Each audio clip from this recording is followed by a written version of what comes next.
K타임 채널에 오신 것을 환영합니다.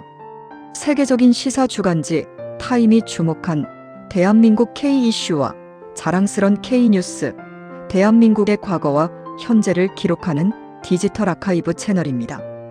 구독과 좋아요는 대한민국의 시간을 기록하는 큰 힘이 됩니다.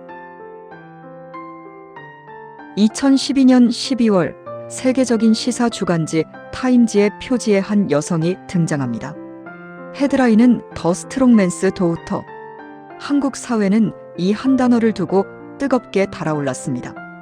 누군가에게는 강력한 지도자의 리더십을, 누군가에게는 지울 수 없는 역사의 그림자를 떠올리게 했던 그 단어. 타임지가 바라본 박근혜라는 인물은 과연 대한민국의 과거였을까요? 아니면 미래였을까요? 오늘 K타임에서는 그 뜨거웠던 기록의 이면을 파헤쳐 봅니다. 현재 전 세계 국제 보도를 이끄는 워싱턴 포스트의 핵심 편집장 에밀리 라우알라. 에밀리 라우알라 기자가 서울과 광주 등지를 취재해 작성한 이 표지 기사는 더 스트롱맨스 도우터로 제목을 달아 국내에서 스트롱맨을 독재자와 실력자로 번역할지 논란이 일었다. 13년 전 타임지 기자였던 그녀가 쓴 단 한 줄의 헤드라인은 한국 정치를 통째로 뒤흔들었습니다. 2012년 해외 언론 클럽상을 수상한 세계적인 베테랑 기자의 눈에 비친 인간 박근혜의 실체를 다시 들여다봅니다. 일부 언론이 2012년 12월 7일 영어 사전의 해석대로 독재자의 딸로 표기하자 새누리당은 오후 보도자료를 배포해 타임이 박 후보를 강력한 지도자의 딸 역사의 후예 라는 커버 스토리를 통해 다뤘다고 밝혔다. 한국에서 타임 표지기사 제목을 놓고 논란이 일고 있는 와중에 타임은 2012년 12월 7일 저녁 인터넷판 기사의 제목을 독재자의 딸로 달아 그 의미를 분명히 했다. 지금부터 세계적인 시사 주간지 타임이 분석한 논란과 찬사가 교차했던 박근혜 당시 대통령 후보에 대한 기사 전문을 전해드립니다. 쌀쌀한 11월 저녁 한국 광주의 기차역에는 야구 모자를 쓴 남성들과 파마머리, 여성들을 비롯한 중년 남성들이 자신들의 우상인 60세의 대선 후보 박근혜를 기다리고 있었다. 그때 갑자기 강남 스타일의 강렬한 멜로디가 어둠을 가르며 울려 퍼졌다. 박근혜가 속한 새누리당의 상징색인 붉은색 옷을 입은 4명의 젊은 여성들이 짧은 반바지와 무릎까지 부는 양말, 크롭 재킷 차림으로 플랫폼을 가로질러 나타났다. 그들이 강남 스타일의 상징적인 춤 동작을 선보이자 많은 사람들은 마치 유튜브에서 가장 많이 조회된 영상이나 한국을 대표하는 이 노래를 처음 보는 듯 놀란 표정을 지었다. 역에서 펼쳐진 광경은 박근혜 후보의 광주 유세의 시작을 알리는 행사였지만 분위기와는 다소 어울리지 않는 듯했다. 강남 스타일은 젊고 활기 넘치며 자유분방한 한국의 모습을 반영한다. 하지만 박 후보의 지지자들은 나이가 많고 보수적인 성향을 띠고 있어 그러한 이미지와는 거리가 멀다. 사실 박 후보 자신도 마찬가지다. 유세 현장에서 그녀는 긴 줄을 선 지지자들과 정중하게 악수하며 인사를 나누지만 진지하고 감정을 드러내지 않는 듯한 인상을 준다. 집회와 기자회견에서도 그녀는 정해진 원고를 따르는 경향이 있다. 비판자들은 그녀를 차가운, 쿨한 사람이 아니라 얼음 여왕이라고 부르는데 어쩌면 불공평한 별명일지도 모른다. 박근혜 대통령은 대중과 소통하는데 익숙할 것입니다. 18년간 한국을 통치했던 박정희 전 대통령의 장녀로서 그녀는 오랫동안 대중의 시선을 받아왔습니다. 여론조사에서는 박 대통령이 주요 경쟁자인 59세의 문재인 후보를 근소하지만 끈질기게 앞서고 있는 것으로 나타났습니다. 문 후보는 학생운동가 출신으로 인권 변호사로 활동했으며 좌파 성향의 민주통일당 소속이기 때문에 특히 젊은 유권자들은 그를 기득권층에 도전할 수 있는 진보주의자로 보고 있습니다. 선두주자임에도 불구하고 박 대통령은 자신의 이미지를 쇄신하고 기존 유권자층을 넘어 더 넓은 지지층을 확보해야 한다는 것을 인지하고 있는 듯합니다. 마치 강남 스타일처럼 말이죠. 광주에서 열린 취임 연설에서 그녀는 새로운 시대를 열 수 있도록 도와주세요라는 호소로 연설을 시작했습니다. 박근혜 후보가 12월 19일 대선에서 승리한다면 한국은 적어도 한 가지 측면에서 새로운 시대를 맞이하게 될 것입니다. 검은 정장을 입은 남성들이 지배하는 한국 사회에서 박 후보의 당선은 여성이 대통령직에 오르는 첫 사례가 될 것입니다.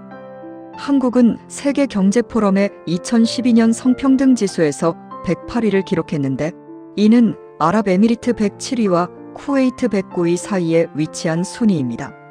설령 박 후보가 패배하더라도 그녀는 한국 역사상 최초의 여성 대통령 후보로 기록될 것입니다. 박근혜 대통령은 당의 이미지 쇄신에도 힘쓰고 있다.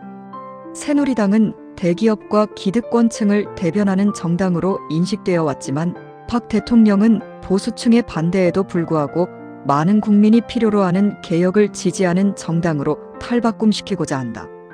최근 몇 주 동안 박 대통령은 소상공인과 저소득층 가정을 옹호하겠다고 약속하며 포퓰리즘적인 행보를 보였다.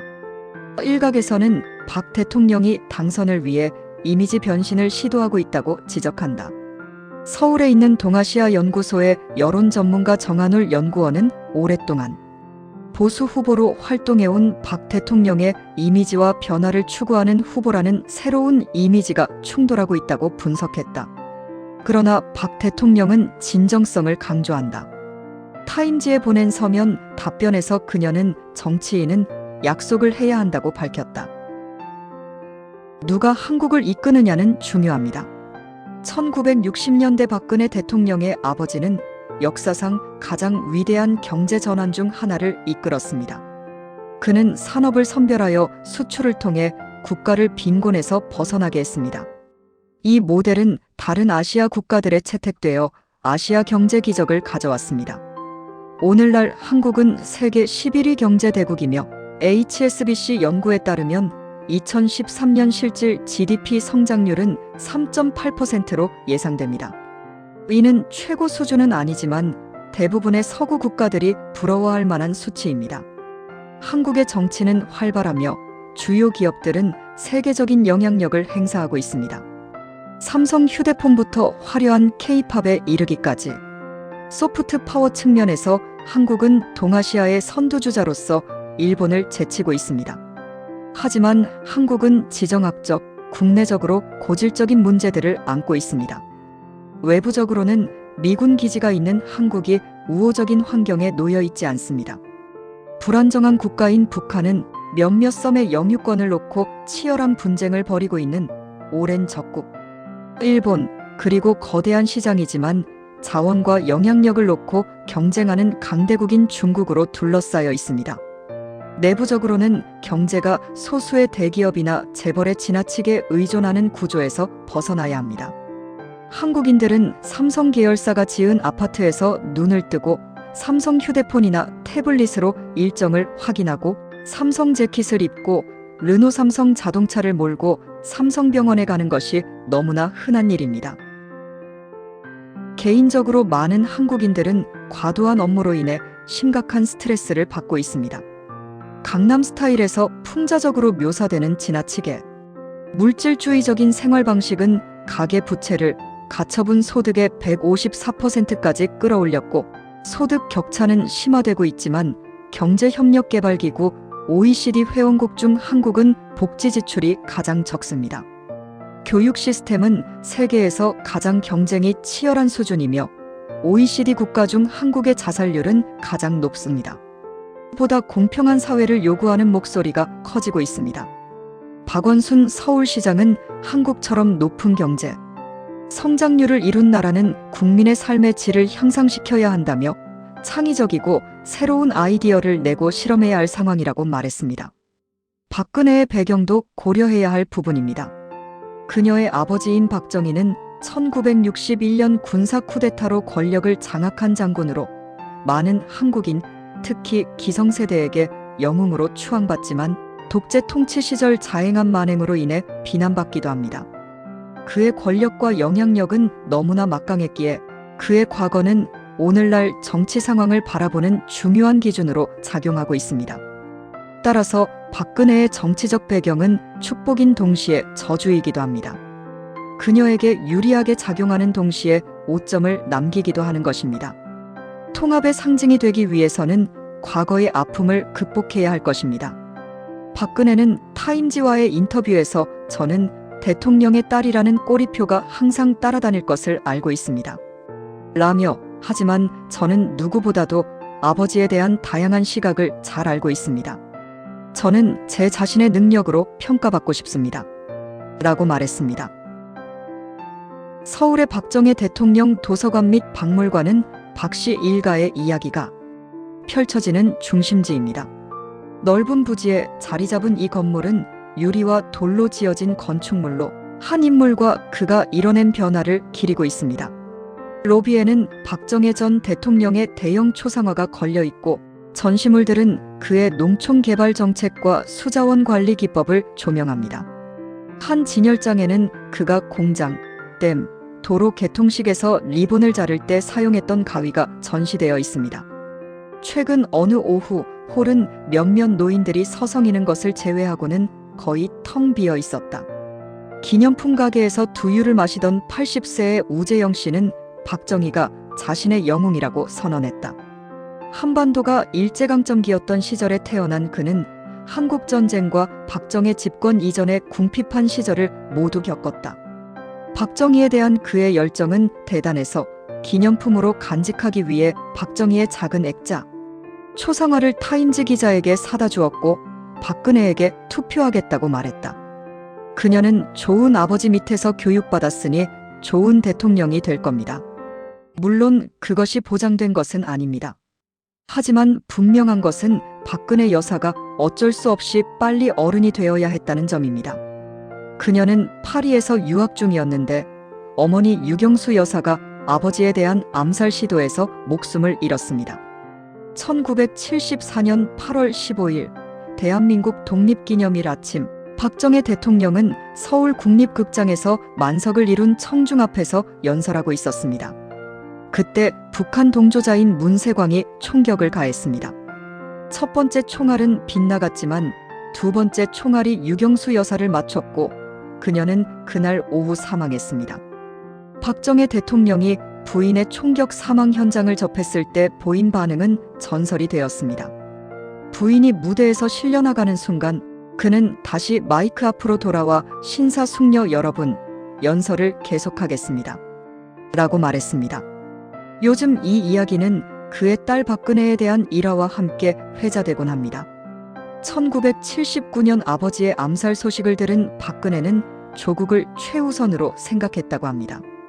북한의 침입 가능성을 염두에 두고 국경은 안전한가요? 라고 물었다는 것입니다. 보수 농계 기자, 작가인 조갑재는 우리나라에는 담력이 크다라는 표현이 있는데 이는 용기를 의미합니다. 두 사람 모두 이러한 자질을 갖추고 있습니다. 라고 말합니다. 당시 22세였던 박근혜는 어머니의 죽음으로 사실상 영부인의 역할을 이어받아 제럴드 포드, 미국 대통령을 비롯한 외국 고위 인사들을 접견하고 공식 석상에서 영부인과 부부를 대표하며 국내에서 많은 사랑을 받았습니다. 하지만 독재자의 딸로 사는 것은 정신적으로 큰 부담이 된다. 그녀의 아버지 박정희 전 대통령은 자신의 정보부 수장에 의해 저녁 식사 자리에서 총살당했는데 그는 개발을 최우선 과제로 삼았다. 인생에서 경제는 정치와 문화보다 앞선다라는 그의 유명한 명언처럼 말이다. 한국 경제가 성장함에 따라 그는 국가에 대한 통제를 더욱 강화했다. 1970년대 후반까지 수천 명의 반대파 인사들이 엄격한 보안 조치 아래 체포되고 때로는 고문을 당하기도 했다. 최근 연설에서 박 전 대통령의 경쟁자였던 문재인 대통령은 박정희 정권 시절 활동가로서 투옥되었던 경험을 떠올리며 탱크가 캠퍼스를 활보하고 학교가 몇 달씩 문을 닫아야 했던 세상이었다고 회상했다.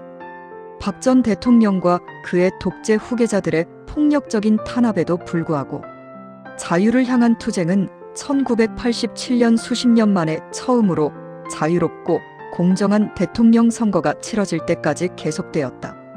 아버지 암살 이후 박근혜는 대중의 시선에서 벗어나 은둔 생활을 했습니다. 그러다 정계에 복귀하여 1998년 국회의원에 당선된 후 4번이나 재선에 성공했습니다. 2006년 선거 유세 중이던 그녀는 한 전과자가 군중 속에서 달려들어 커터칼로 얼굴을 베는 사건을 겪었습니다. 당시 방송 화면에는 박근혜가 오른쪽 뺨에 10cm, 길이의 깊은 상처에서 피를 흘리면서도 침착하게 지혈하는 모습이 담겼습니다. 최근 한 TV 광고에서는 여전히 남아있는 그녀의 흉터를 희생과 국가적 치유의 상징으로 활용했습니다. 광고에서 그녀는 그날 입은 상처는 저를 완전히 바꿔놓았습니다.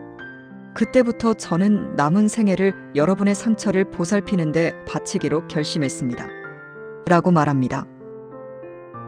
2007년 박근혜는 보수 진영의 대선 후보 지명을 노렸지만 당시 대통령이었던 이명박에게 패배했습니다.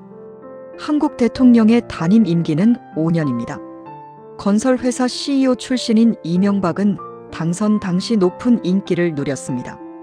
국민들은 그가 기업 경영 경험이 풍부하기 때문에 결단력 있는 인물일 것이라고 기대했습니다.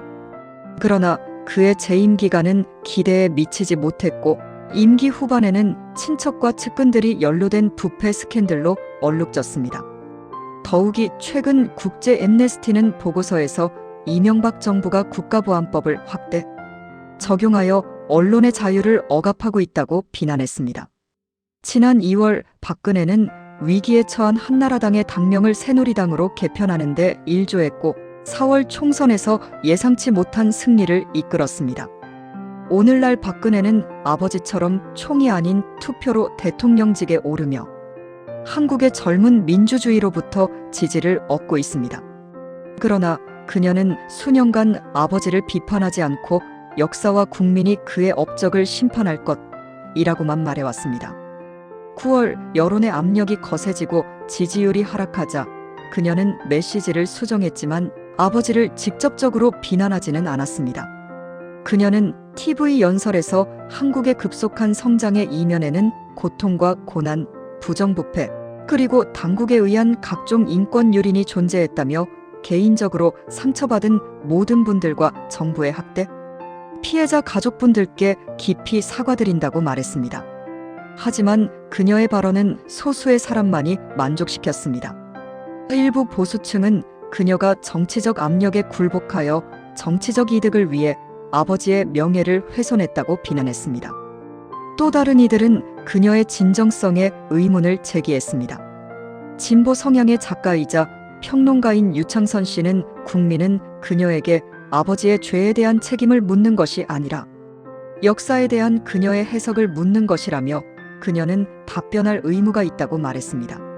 세대 차이로 인한 역사의 무게는 상대적으로 부유한 환경에서 태어난 젊은 한국인들에게는 덜 부담스럽게 느껴집니다.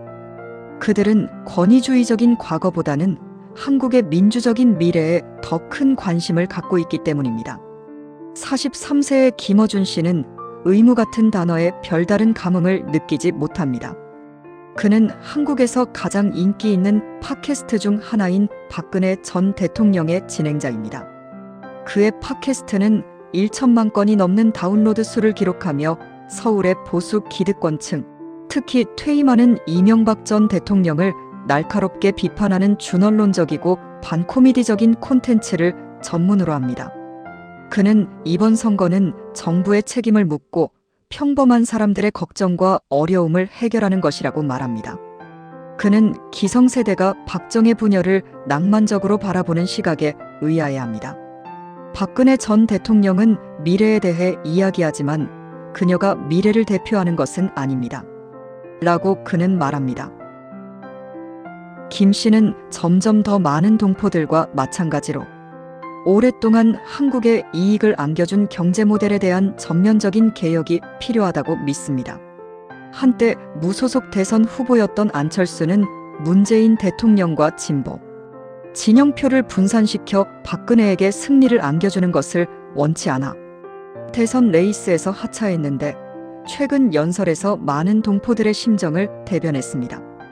그는 한국이 아이들이 명문대 입학 경쟁에서 비참하게 고통받고 젊은이들이 일자리를 찾지 못하고 부모들은 주택담보대출금을 갚고 자녀 교육비를 마련하기 위해 그 어느 때보다 허리띠를 졸라매야 하는 것이라고 말했습니다.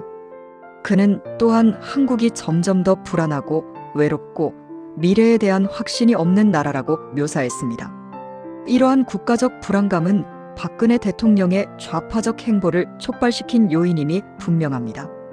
박 대통령은 가계부채와 보육 문제 등 기본적인 생활고를 해결하여 중산층을 회복하겠다고 약속했습니다. 양측 모두 경제 분산을 공약으로 내세우고 있지만 문재인 대통령은 더욱 포괄적인 개혁을 원하고 있습니다. 그는 한국의 대기업들이 불공정한 특권을 누리고 있다고 지적하며 중소기업을 보호하기 위한 강력한 반독점법 제정을 촉구했습니다.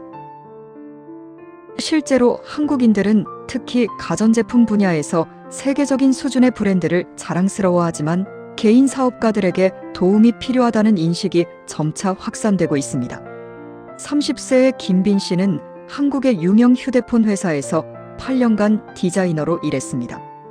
김 씨는 그 회사의 분위기가 경직되고 가부장적이었다고 말하며 결국 회사를 떠나 자신의 디자인 회사인 비인앤컴퍼니를 설립했습니다. 하지만 쉽지 않은 여정이었습니다. 회사 설립 절차가 너무 복잡하고 비용도 많이 들어 기업 친화적인 홍콩의 법인을 설립하기로 했습니다. 또한 한국의 공장 관리자들이 자신을 진지하게 받아들이지 않고 재벌과 연계된 대기업의 주문을 우선시한다는 사실을 깨닫고 생산시설을 중국으로 옮겼습니다.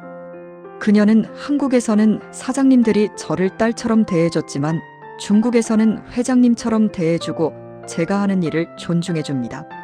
라고 말합니다. 박 후보의 선거 운동은 남성 중심적인 세계에서 펼쳐집니다. 그녀와 함께 선거 유세를 하다 보면 중년 남성들이 분주하고 간혹 여성 기자나 선거 운동원이 눈에 띕니다. 그녀의 지지자들, 특히 나이 지긋한 남성들은 그녀를 효성스러운 딸로 여깁니다. 언론은 그녀가 미혼이고 자녀가 없다는 점을 자주 언급합니다. 분석가들이 그녀를 강하다 또는 강인하다라고 평가할 때면 어김없이 여성치고는이라는 말을 덧붙입니다. 박 후보 자신도 이러한 성별 고정관념을 어느 정도 수용하며 당선된다면 어머니 같은 여성적 리더십을 보여주겠다고 약속합니다. 한국의 성평등 지표는 좋지 않습니다. 유능한 여성 졸업생은 많지만 남성 중심적인 기업 문화로 인해 여성들이 소외되는 경우가 많은 여성이 조기에 직장을 그만둡니다. 직장 여성의 평균 임금은 남성보다 39% 낮으며 저임금의 복리후생도 없는 계약직 노동자 비율이 높습니다. 박 대통령은 직장 내 차별 철폐, 보육비 지원 확대, 한부모 가정 지원 등을 통해 일하는 여성을 지원하고 저출산 문제를 해결하겠다고 약속했습니다.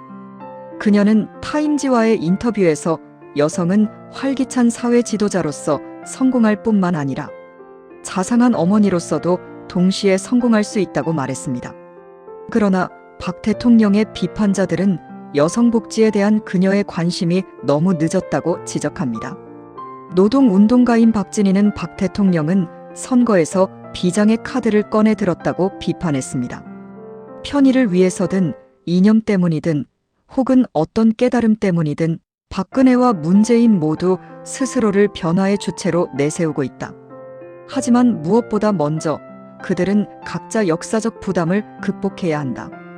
박근혜는 타임지와의 인터뷰에서 정치 권력이 얼마나 더덥고 때로는 얼마나 끔찍한 것인지 잘 알고 있다고 말했다.